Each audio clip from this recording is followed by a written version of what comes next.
तामिळनाडूचा निकाल लागल्यानंतर तमिळी अभिनेता थलपती विजय हा त्या राज्याचा मुख्यमंत्री होणार असल्याचं जवळपास स्पष्ट झालंय। कारण त्याच्या पक्षाला 108 जागा मिळाल्या आणि काँग्रेस पक्षाने सुद्धा त्याला पाठिंबा जाहीर केलाय।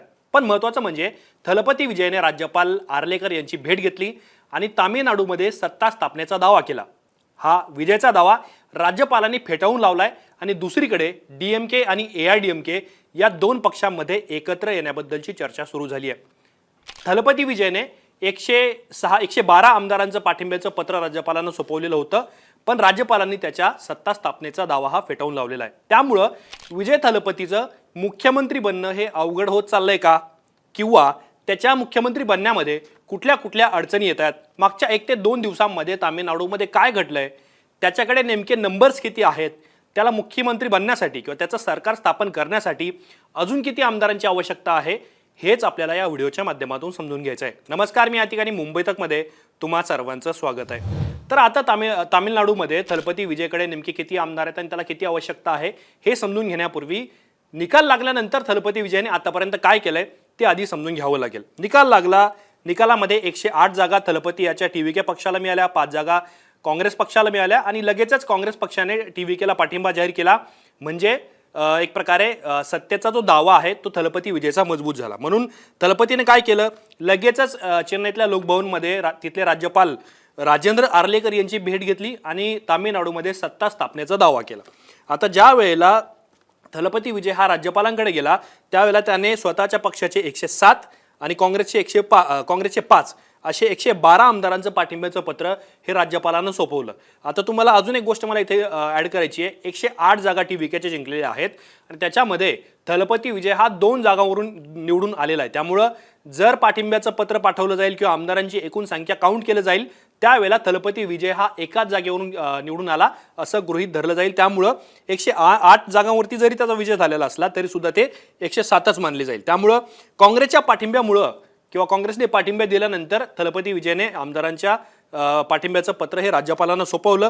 पण राज्यपालांना एक प्रकारे राज्यपालांचं समाधान झालं नाही किंवा त्याच्याकडे जादू आकडा गाठता येईल, म्हणजे 118 एवढं बहुमताचं संख्याबळ तामिळनाडूमध्ये आहे, तेवढी संख्या थलपतीकडे नसल्यामुळं राज्यपालांनी थलपतीचा दावा, सत्ता स्थापनेचा दावा हा फेटाळून लावला आणि एक प्रकारे त्याला सांगितलं की जेव्हा तुमच्याकडे 118 नंबर्स होतील किंवा त्याच्यापेक्षा तेवढे किंवा त्याच्यापेक्षा जास्त नंबर्स होतील तेव्हा माझ्याकडे या आणि त्यावेळेला आमदारांच्या पाठिंब्याचं पत्र सुद्धा घेऊन या, असं म्हणत राज्यपालांनी एक प्रकारे विजयचा दावा फेटाळून लावलेला आहे। आणि विजयने काय सांगितलंय तर उरलेल्या 6 आमदारांचा पाठिंबा आम्ही लवकरच मिळवू, जेवढे आमदार कमी पडतायत त्यासाठी आम्हाला आणखी वेळ हवाय, असं राज्यपालांना विजय थलपती यांनी सांगितलं। म्हणजे एकूणच सत्ता स्थापनेसाठी त्याने वेळ वाढवून मागितलेला आहे, त्यामुळे आता विजयला वेळ सुद्धा त्याच्यामध्ये देण्यात आल्याचं सांगितलं। पण राज्यपालांनी ज्या पद्धतीने सांगितलंय की तुम्ही 118 आमदारांच्या पाठिंब्याचं पत्र घेऊन या तरच आपण विचार करूयात। पण या निमित्ताने दुसरी घडामोड अशी तामिळनाडूमध्ये सुरू झाली आहे की जे छोटे छोटे पक्ष आहेत किंवा डावे पक्ष आहेत, ह्या पक्षांनी चेन्नईमध्ये एक बैठक बोलावलेली आहे आणि या बैठकीमध्ये विजयला पाठिंबा द्यायचा की नाही याच्याबद्दलचा निर्णय हा घेतला जाणार आहे। त्यामुळं जे छोटे छोटे पक्ष आहेत ज्यांच्याकडे 8 ते 10 जागा आहेत ते पक्ष थलपतीला पाठिंबा देणार का हे सुद्धा पाहणं अत्यंत महत्त्वाचं ठरणार आहे। पण हे सगळं सुरू असतानाच सत्ता स्थापनेचे दावे प्रतिदावे सुरू असतानाच इकडे टीव्हीकेने मात्र विजयच्या शपथविधीची तयारी ही चेन्नईमध्ये सुरू केलेली आहे। आणि हे सगळं सुरू असताना विजय थलपतीने दिल्लीमध्ये फोनाफोनी केली आहे आणि काँग्रेसचे नेते आणि देशाचे विरोधी पक्षनेते राहुल गांधी आणि काँग्रेसचे अध्यक्ष मल्लिकार्जुन खरगे यांच्यासोबत त्याने चर्चा केलेली आहे। तिकडे डीएमके आणि काँग्रेसमध्ये सुद्धा वेगळंच द्वंद्व सुरू झालंय, कारण डीएमकेची साथ सोडून काँग्रेसने टीव्हीके सोबत जाण्याचा निर्णय घेतला। पण सगळ्यात महत्त्वाची अपडेट किंवा सगळ्यात महत्त्वाचा बाब याच्यामध्ये काय आहे की ज्या वेळेला तामिळनाडू विधानसभा निवडणुकीमध्ये निकाल लागला, टीव्हीके पक्षाला सगळ्यात जास्त जागा मिळतील असं स्पष्ट झालं, त्यावेळेला थलपती विजयच्या घराच्या बाहेर ही पोलिसांची सुरक्षा, पोलिसांचा फौजफाटा हा वाढवण्यात आलेला होता। त्याच्या घराच्या बाहेर असेल किंवा तो जिथे जिथे जातोय त्याला पोलिसांचं संरक्षण देण्यात आलेलं होतं। पण ज्या वेळेला थलपती विजय याचं सरकार बनत नाहीये किंवा त्याला आणखी काही आमदारांच्या पाठिंब्याची आवश्यकता आहे, सध्या त्याला स्पष्ट बहुमत नाहीये असं ज्या वेळेला स्पष्ट होतंय त्यावेळेला विजयच्या घराबाहेरचा फौजफाटा हा पोलिसांनी काढून घेतलेला आहे। जे यंत्रणा त्याच्या घराच्या समोर लावण्यात आलेल्या होत्या, म्हणजे आता जर साधारण एखाद्या राज्याचा मुख्यमंत्री असतो त्यावेळेला त्याच्या घराच्या बाहेर मेटल डिटेक्टर असतात किंवा वेगवेगळ्या यंत्रणा असतात, या सगळ्या यंत्रणा त्याच्या घराच्या समोर लावण्यात आलेल्या होत्या, कारण तेव्हा अशी शक्यता होती की हा विजय थलपती राज्याचा मुख्यमंत्री होईल. पण आता मिळालेल्या माहितीनुसार, जी माहिती आपल्याकडे आलेली त्यानुसार तामिळनाडू पोलिसांनी विजयचं निवासस्थानाच्या बाहेरची जी सुरक्षा व्यवस्था आहे ती सगळी काढून घेतलेली आहे. त्यामुळं हे पाहणं अत्यंत महत्त्वाचं ठरणार आहे की आता राज्यपाल कोणत्या पक्षाला संधी देईल.